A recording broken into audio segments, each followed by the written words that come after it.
مرحبا بكم في واحد الغوص جديد في المعلومات.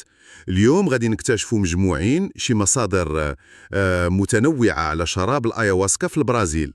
موضوع مثير للاهتمام بزاف. عندنا مقتطفات من واحد الوثائقي كيتبع المسار ديال هاد الشراب اللي عنده تأثير نفسي زعما قوي، كيبدا من المجتمعات الأصلية في الأمازون، الكنائس في المدن الكبيرة، وحتى شنو سميتو الأبحاث العلمية الجديدة.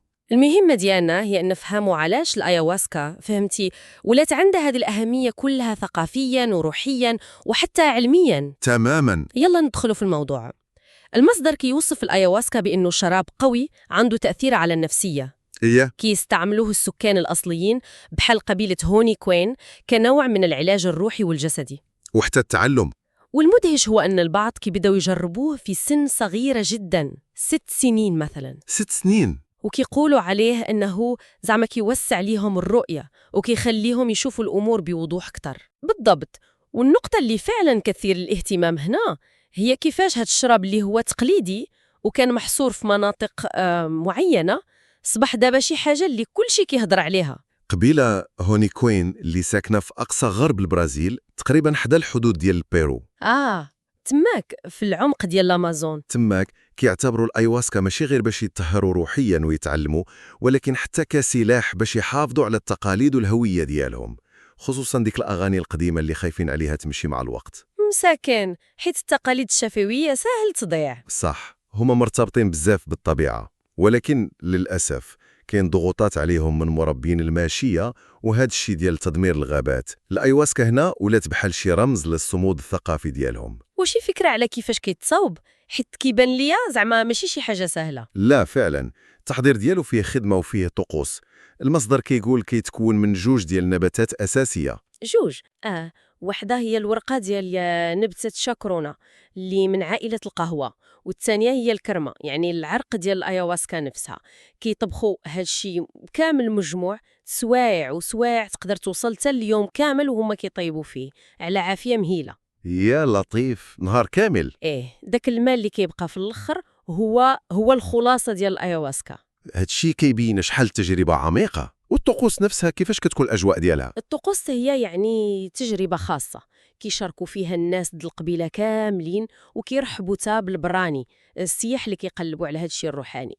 كيزوقوا وجوههم بالألوان طبيعية، والزعيم د القبيلة ولا شي مرة ولده هو اللي كيسير الجلسة. بالغناء والموسيقى؟ بالغناء التقليدي، بالموسيقى، وشي مرات كيدخلوا تا الجيتار زعما باش يعصروها شوية. هي هذيك. وهما كيقولوا أن الأيواسكا كتخلي أصواتهم قوى وكتوصل بعيد. كيعطيو الشراب للكبار وحتى للدراري الصغار، ولكن طبعا بكميات قليلة ومحسوبة. والهدف من هادشي كامل؟ الهدف الأسمى هو يبعدوا على المادية، فهمتي، ويوصلوا لواحد الوعي أعمق بالذات ديالهم وبالوجود.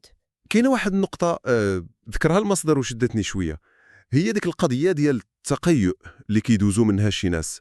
كيفاش كيشوفوها هما؟ هذه نقطة مهمة بزاف. شعب هوني كوين ما كيشوفوش التقيؤ شي حاجة خايبة. لا بالعكس، كيعتبروه جزء مهم من التطهير. بحال الجسم كيتخلص من السموم والطاقات اللي ماشي مزيانة، وكيأكدوا بزاف أنهم ما عمرهم شافوا شي هلاوس خايبة ولا تجارب مرعبة كيف ما شي ناس كيتصوروا. كيقولك هي تجربة ديال الوضوح والتنقية. فهمتك.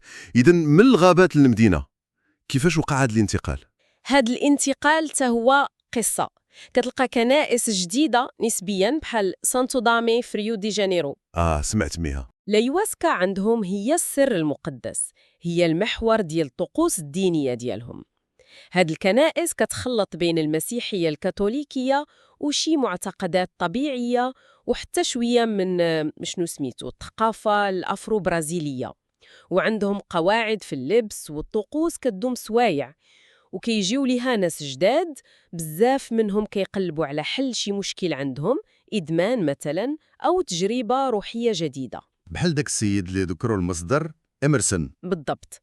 إمرسون اللي تغلب على الإدمان ديالو على الكوكايين اللي كان صعيب بزاف بفضل أنه دخل لهاد الكنيسة ولقى داك الدعم الجماعي والروحي وتجارب مع الأيواسكا. ماشي غير الشراب بوحدو اللي يعاونو، حتى داك الجو كامل. يعني من تقليد في الغابة لديانة في المدينة للعلم.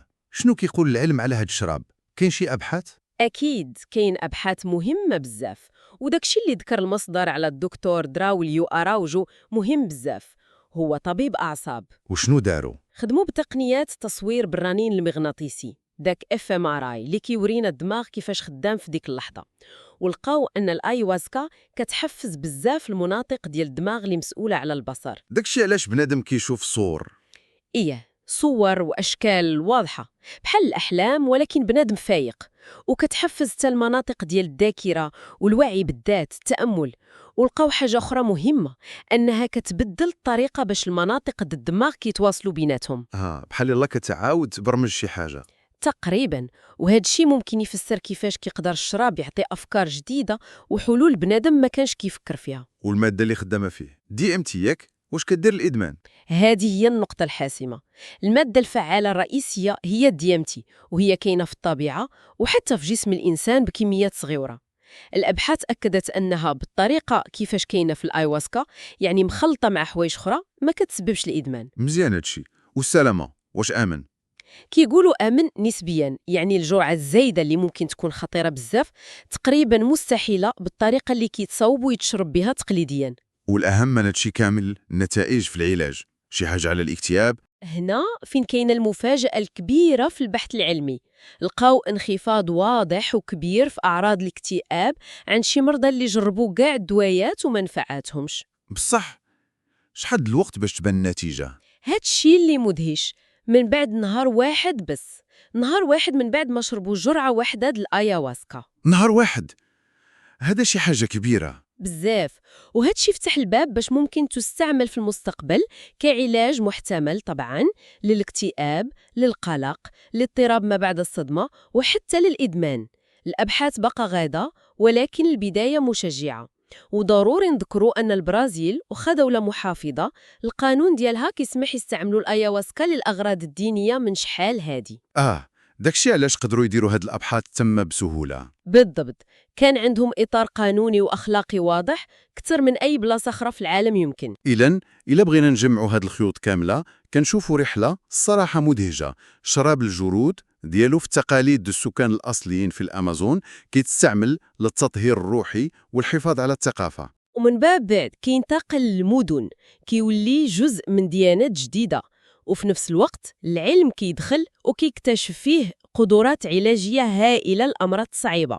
رحلة كتجمع بين القديم والجديد، بين الروحاني والعلمي، بين الغابة والمدينة. وهاد الرحلة كتخلينا نفكروا في واحد السؤال اللي هو ضروري الصراحة. دابا مع هاد الاهتمام اللي غادي وكيكبر في العالم بهاد الشراب وبهاد الإمكانات ديالو، كيفاش نقدروا نديروا التوازن؟ كيفاش نحترموا الأصل ديالو الثقافي والروحي عندك الناس بحال الهوني كوين ونضمنوا الحقوق ديالهم، وفي نفس الوقت نستافدوا منه علمياً ونطوروه لتطبيقات جديدة بلا ما نطيحوا في داك الاستغلال التجاري ولا نبسطوه ونفرغوه من المعنى ديالو العميق. بصح سؤال مهم بزاف، فكرة كتبقى للتأمل والتفكير العميق.